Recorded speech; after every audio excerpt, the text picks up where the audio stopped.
Hi. So the next content area reading strategy we're going to be discussing is the use of the reading map/graphic organizer. So much of content area reading requires the breakdown of information into sections, concepts, and other ideas. So a good way to organize this kind of information is to use reading maps and graphic organizers because they integrate both the text and visuals.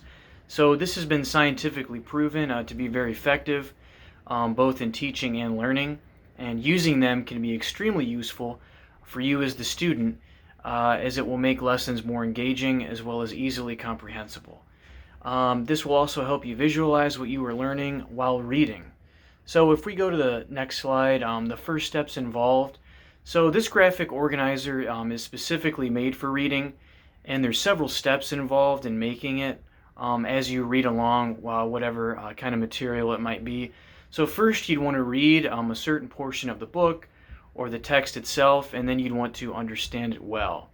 The next thing you'd want to do is to draw a large box or circle in the middle or the top of the paper or whatever you're using, and then you can draw a line from that box to make other boxes that branch out. So kind of think of like a tree, just lines branching out from it. And what you'd want to do is identify what the reading is, so like the title or the main idea, and this can go in the first box. And as you read the document, article, or book, you can break that down into different sections. So like the chapter title can go in the next box that's branched out, and then you can give the main idea, concepts about that chapter underneath it as well. So and then you can make another branch from that can include supporting details to add to that concept or idea.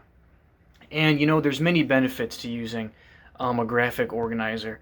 As was mentioned before, it can help you visualize or present information in a way that's easier to comprehend by breaking down larger or complex concepts or ideas into smaller, simpler parts.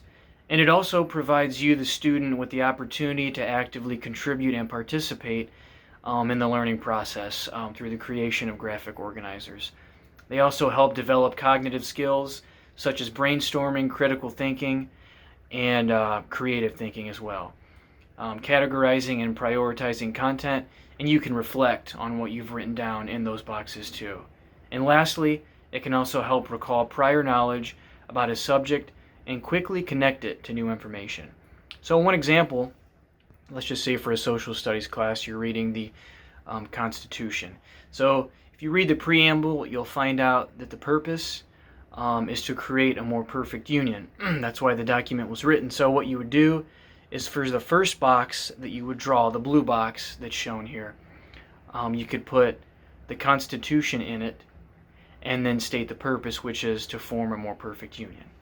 And then if we go to the next slide, you'll see the next steps involved in that. So as you read the first article, you can add another box and connect it. You could put the legislative branch in there, and then you can write the next idea or main point. You can also color code the boxes in the graphic organizer itself to help you remember what you just read, and that might also help you to differentiate and divide information, which could be easier to recall. So if you go to the next slide, you'll see some more steps that are involved. So you can make other boxes that connect to that green box, and then as you read about the legislative branch, add supporting details in those other boxes that you've added relating to the main idea. So for example, the legislative branch, one of the main functions is to write and make the laws, and they also have the power to declare war. So you have Constitution up here, then the legislative branch in the next box, and then below it you have the supporting details that relate to that document. So that's just a good way to break down that information. And then if you go to the next slide, you will see the final steps involved. So as you continue to read, just make sure that you repeat steps 4 through 8 by adding more boxes, and you can also make connections by adding supporting details to each of those major points as well. Again, this will help you to organize concepts and information when reading books, articles, and documents.